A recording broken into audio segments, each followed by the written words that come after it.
Hello everyone. जैसा कि आप जानते हैं, हमारे जीवन में कुछ पल ऐसे होते हैं जिन्हें हम चाहकर भी वापस नहीं ला सकते।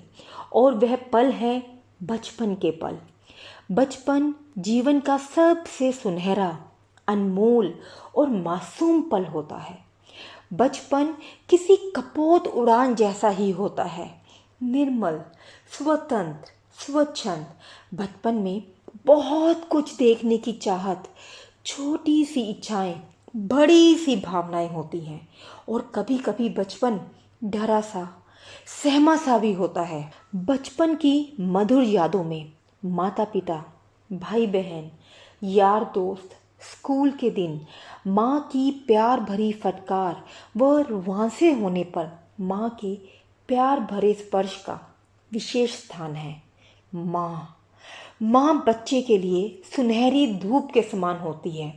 अगर इस सुनहरी धूप के आगे बादल छा जाएं तो इस प्रश्न के उत्तर की तलाश में ले चलते हैं आपको मर्मस्पर्शी कहानी काकी की ओर। लेकिन इससे पहले कहानी के लेखक सियाराम शरण गुप्त जी का संक्षिप्त परिचय जानते हैं। सियाराम शरण गुप्त जी का जन्म झांसी के निकट चिरगाम में सन 1895 में हुआ। आप राष्ट्रकवि मैथिली शरण गुप्त जी के बड़े भाई थे। गुप्त जी विश्व प्रेम, विश्व शांति, सत्य और अहिंसा से आजीवन प्रभावित रहे। इनके साहित्य में दरिद्रता, कुरीतियों के विरुद्ध आक्रोश जैसे भावों की बहुलता है। गुप्त जी को दीर्घकालीन साहित्य सेवाओं के लिए सन 1962 में सरस्वती हीरक जयंती के अवसर पर सम्मानित किया गया। इन्हें नागरी प्रचारणी सभा वाराणसी द्वारा सुधाकर पदक से भी विभूषित किया गया। 9 मार्च 1963 को इनका निधन हो गया। गुप्त जी की भाषा सरल, सहज तथा व्यवहारिक है। तो शुरू करते हैं हम आज की कहानी। हमारी ये कहानी बाल मनोविज्ञान पर आधारित है और कहानी का शीर्षक है काकी। कहानी का आरंभ श्यामू नाम के अबोध बालक से होता है। एक दिन जब वह सुबह उठा तो उसे अपने घर का वातावरण कुछ अलग लगा। उसकी माँ जमीन पर सिर से पांव तक एक कपड़ा ओढ़े सो रही थी। घर के सभी सदस्य उसे घेर कर बैठे रो रहे थे।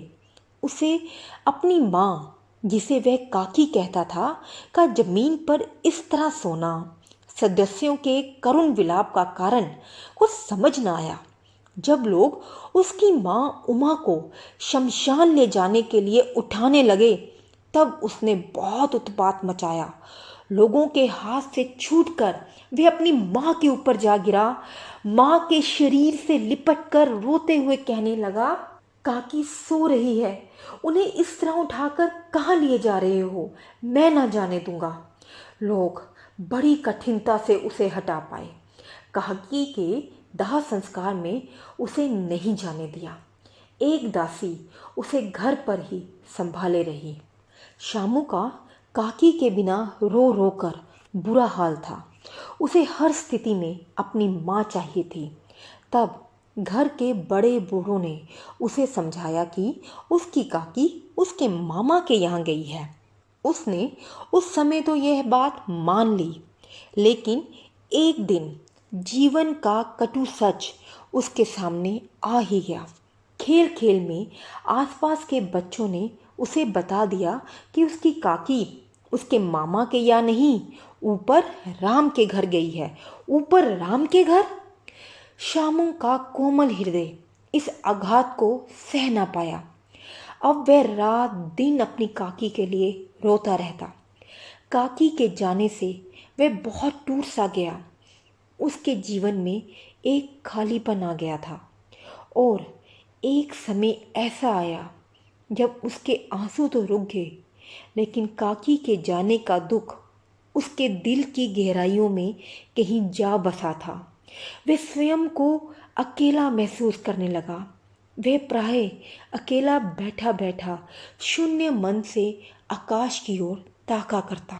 एक दिन उसने आसमान में पतंग उड़ती देखी। पतंग पतंग देखकर उसका हृदय एक पल के लिए खिल उठा, जैसे उसे कोई खजाना मिल गया हो। उस पतंग को देखकर ना जाने उस अबोध बालक के मन में क्या चल रहा था। प्रसन्नता से झूमता हुआ वे अपने पिता विश्वेश्वर के पास गया और बोला, काका, मुझे एक पतंग मंगा दो। विश्वेश्वर भी अपनी पत्नी की मृत्यु के बाद दुखी से रहते थे। उन्होंने उस छोटे से बच्चे की बात पर अधिक ध्यान नहीं दिया, बस बात को टालने के उद्देश्य से कह दिया, अच्छा मंगा दूंगा, और इतना कहकर बाहर की ओर चल दिए।